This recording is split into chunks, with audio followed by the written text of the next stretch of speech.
Olá, economistas, professores de economia, bacharéis, estudantes, todos que nos assistem na TV Economista.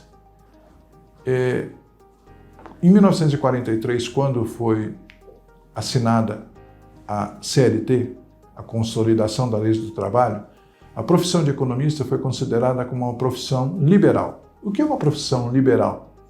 Profissão liberal é que aquele profissional pode trabalhar tanto como empregado, quanto como autônomo, tanto como empresário, como no serviço público.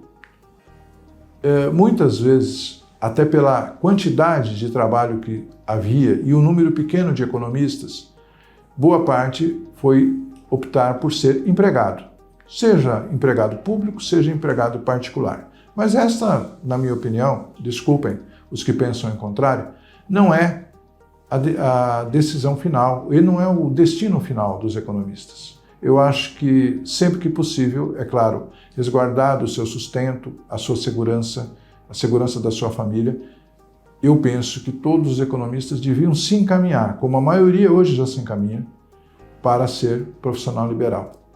Então, o quadro de economistas do Corecon São Paulo, por exemplo, tem aproximadamente 50% de profissionais que atuam ou como autônomos ou como donos de pequenos escritórios de economia e finanças, como é o meu caso. Eu também tenho um escritório de economia e finanças, que atua na área de perícias, consultoria, reestruturação de empresas e treinamento.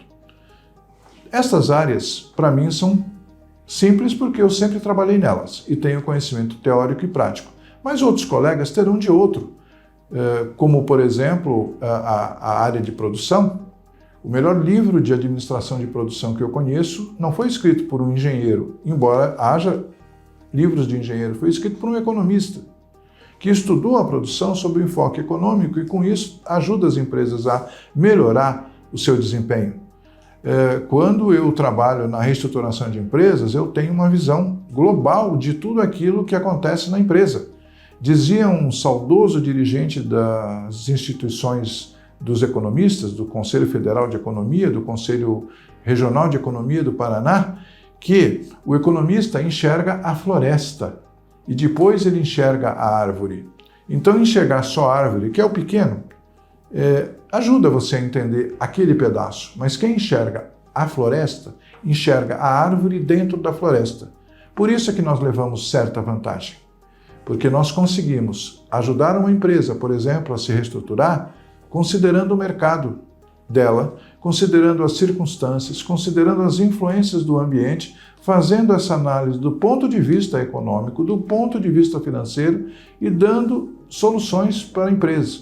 É claro que isso tudo que eu estou falando exige uma prática, exige um conhecimento que não temos totalmente nos cursos de graduação em economia. Nós precisamos aproveitar aquele grande conhecimento que extraímos do curso de graduação para expandir esse conhecimento através de cursos e outros estudos práticos para poder servir à sociedade, por exemplo, às empresas. Sem crítica a qualquer outra profissão, os economistas abandonaram as empresas pequenas durante muitas décadas. Poderiam estar hoje como consultores dessas pequenas e médias empresas, não como empregados dela, mas como prestadores de serviço, estão abandonando. Por que abandonaram? Porque tinham um emprego. Agora que nós temos uma situação diferente, a gente percebe que outros profissionais entraram no nosso lugar, mas a gente não pode pensar nisso. Então, eu quero sugerir aos colegas que pensem no que sabem fazer, naquilo que não sabem também, porque nenhum de nós é perfeito, e pensemos o seguinte: podemos ser autônomos? Podemos ser liberais no estrito sentido da palavra? Dá para sobreviver, isto eu garanto.